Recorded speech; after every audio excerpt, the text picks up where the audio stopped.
see somebody trying to eat pizza with a fork and a knife. I don't know why, where, who told you. I don't think there's any American food. Exactly. What is American food?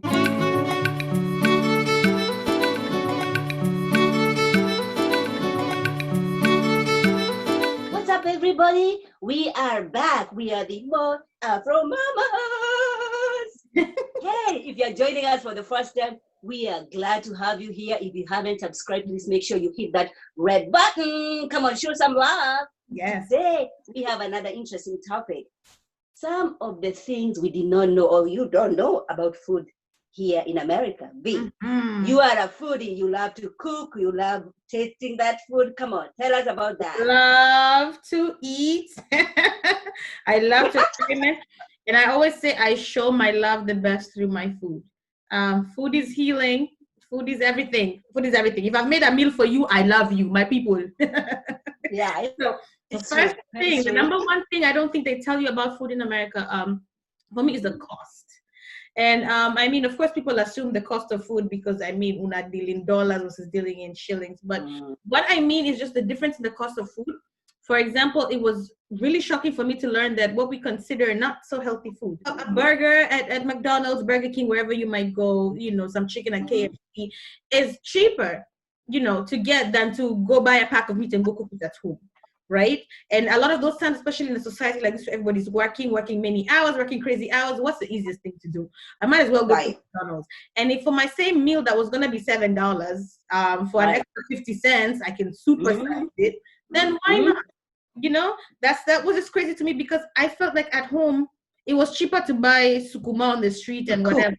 Yes. But yeah, by the time you find sukuma, I mean, what was your experience with the cost? Right. I know, no, the same thing. And for me, I always try to cook. Just because, you know, I have kids also. So I'll go get my skuma, I'll get my warus and do my fries. Yeah, you know. And it's funny you're talking about skuma because I think my first experience when I first came to this country was trying to find skumas. Because me, I'm a lunje, and the lunje in me loves ugali. And ugali without skuma, Lord. No. I am married to one. So you know the struggle. I remember looking, and then I lived in PN, I walked into this super Walmart. Yeah. Right? All the burgers are arranged, but they all kind of look like skuma. You know, there's the mustard greens, the turnip greens. Yes. So, and then there's collard greens. So I'm like, which one is sukuma? And then I'm looking for spinach. And there's the spinach is the baby one. So I come to, the Swiss chard, which is what looks like our spinach, is what I eventually found out is supposed to taste. But I was standing there for so long just trying to figure it out. So that might be something that culturally might affect our people is you come here, you know what you're eating, and you're trying to get the food that you know. But I have learned, for example, to always be close to my Latina people. They tend to have a lot of the same foods we have. So that's been my little hack. And then always shopping the food. I'm just saying, there's always something that you can you can always get close to your people. What I have struggled with is the ugali. I can't still find the correct unga for my ugali. What do you use? I use polar bear. Have you tried polar bear? I use Indian head. No, honey. Well, Indian head inakwanga ile ngumu, and just see, we will still eat it. But there's this polar bear, okay? It's a big white bag. You have to buy like 25 kg or 50 kg. You gotta go to the Nigerian people, okay? And the 25 one is usually $25, of course, plus tax. And that's been pretty close to me to unga ya okay. Yeah. Okay. So I was saying like how the unga tastes different, for example, could be a put-off, right? So you're thinking, if I'm somebody who used to like ugali at home, nimekujapa, I'm trying so hard to recreate that taste I had. There's some semblance of home, and I can never get to that real taste. Right. Okay? Maybe I loved matumbo. I got to learn the only way to get matumbo is I'll go to my Arab brothers. Yes. But before you learn all these things, you're trying so hard to find the taste. And after a while, it's like listen, McDonald's today, Burger King tomorrow, whoever else the next day, Chinese. That's a big one. Because at home you want to Chinese like that. Another thing about cost that I actually learned is that different neighborhoods charge differently for the same thing.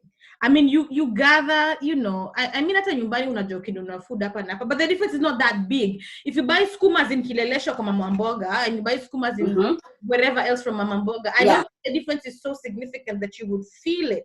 But I know for a fact that I've gone to the same kind of store. I'm always going to use ShopRite because it's like a local. You go to ShopRite and you buy this pack of meat at whatever, $6.99 a pound.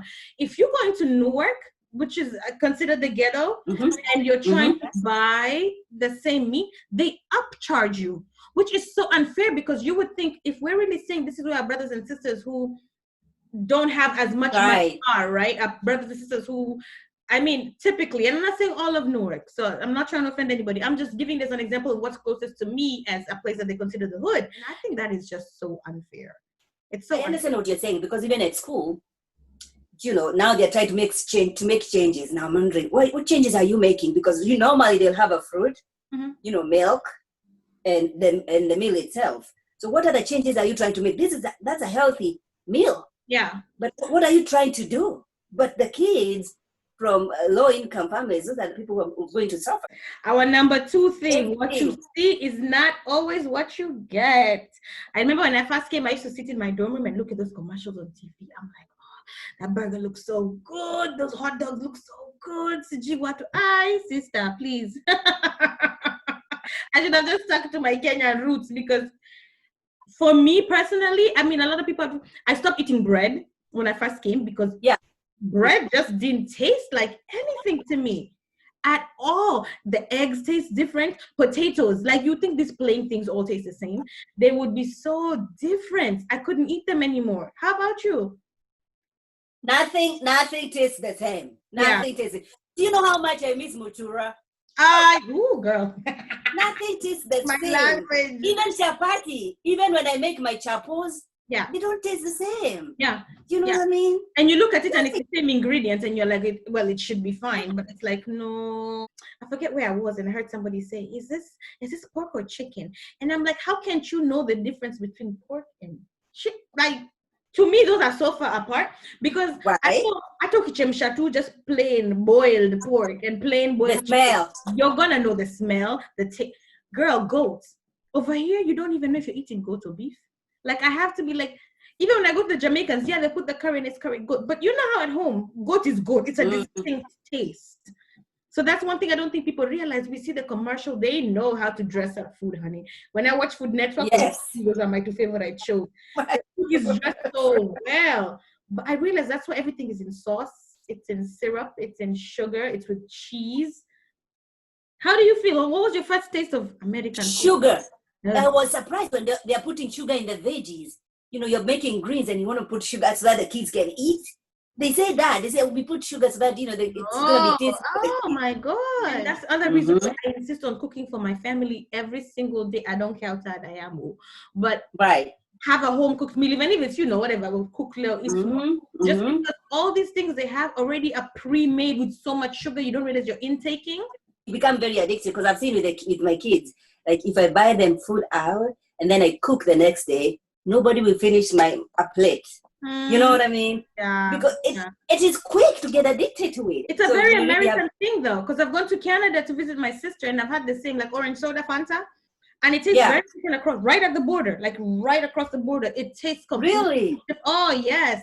We are wondering where all these diseases are coming from. I'm telling you, it's just scary. Number 3, gourmet versus not gourmet. So I will admit a little shamefully that I watch some of these 2 shows. I just miss home. These are my shows. Zangu za Ibru TV, CG Perfect Match, CG what. I always see somebody trying to eat pizza with a fork and a knife. I don't know why, where, who told you. Like, here people grab pizza, they eat it. Matter of fact, it's always on a paper plate with a brown bag holding at the end. It's pizza. You enjoy it with your hands. Who told people start eating with the knives?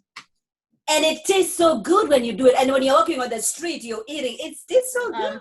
I feel like in back home, and what I watch and see with my friends too, is like, you're being taken out for pizza, you're being taken for a fancy date. Over here, I do take you for pizza, honey. That he's not really trying to spend money on you. Like, a slice of pizza is $1.99. You get the plain one, and if you're getting the really fancy one, and let's say we're bordering $3.50, right? Now you have a super fancy one, but it's not gourmet here, so it's so different. What was the difference for me? What here is hot and what's Chinese at home. If your guy could afford Chinese food, then he's taking a really, really fancy date. Yes, but here every day, right? I mean, come on. The next thing we wanted to touch on is what people assume is typically American food versus what actually is American food. You know, I don't think there's any American food. Exactly. What is American food? If you think about it, everything that they have here is assimilated from the years and years of immigrants. Okay, pizza is Italian. Okay, the salads and the pizzas and all this, the pasta and all that's Italian. And we made Americans made their own variation of it, you know. So I think people sit and look and they assume, because I'm sorry, I was actually disappointed to see that Kenya now has KFC and Subway. I wish we would. I know. But we're not missing out on anything, guys. I know. Our stuff is so quality. Yeah.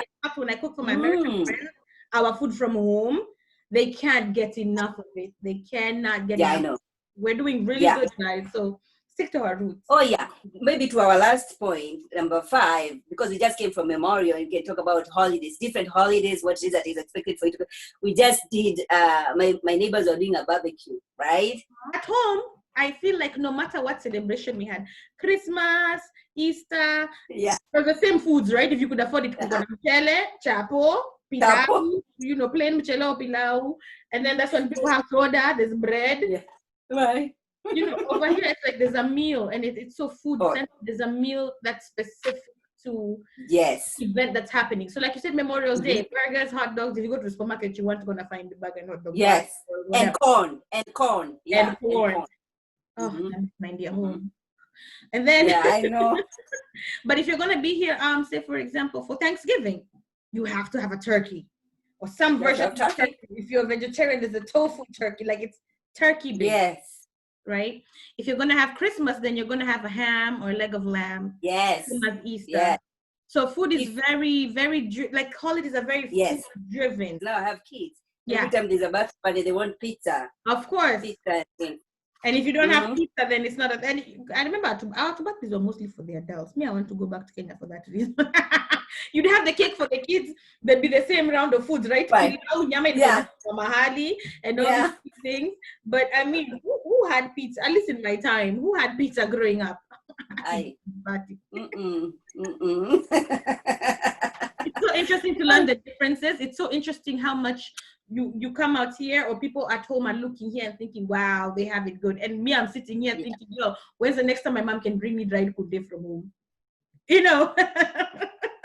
Or when am I gonna go home and get to go to the street and have my mutura, have oh my gosh, have that corn. I would be on them when I'm home. When I get home, the first thing I want is fries from home, because guys, the fries taste different. I want bhajis from home because the warus are different. Kebabs, because I can't find them anywhere here unless I make them myself. The samosas from home have a different taste. Kuchoma na motura. That's it. That's my diet when I'm home. I don't want to hear anything else. That is torture. I teach my kids about all these foods. Your kids are interested in Kenyan foods, or are they like? I don't know if they're interested, but that's what they eat. Yeah, no, go for it. We didn't like skuma, but that's what you ate. And now, if you stay with us for a long time, you're like, I'm craving. Yes. So this is an interesting topic, and I'm sure we could go all day, but those are 5 big things that we thought about. Leave us a comment if you want to learn anything else about American food. I mean, educate us if you know something we don't, and we would love to see you subscribe and share. Yes. See you next time on the Mod Afro.